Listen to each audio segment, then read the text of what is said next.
Toprak Razgatlıoğlu'nun ilk resmi MotoGP testi olan Valencia testleri sona erdi.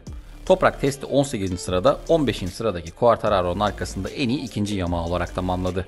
Takım arkadaşı Jack Miller ve fabrikadan Alex Lindsey ise geride bırakmayı başardı. Toprağın en hızlı turu 1.3677 olurken seansın en hızlı turu Trackhouse sürücüsü Raul Fernandez'den geldi. Fernandez 1.29.373'lük derecesiyle MotoGP Valencia testlerini lider bitirdi. Test hakkındaki yorumlarımız ve detaylar Paddock'tan MotoGP 45. bölümde sizlerle olacak.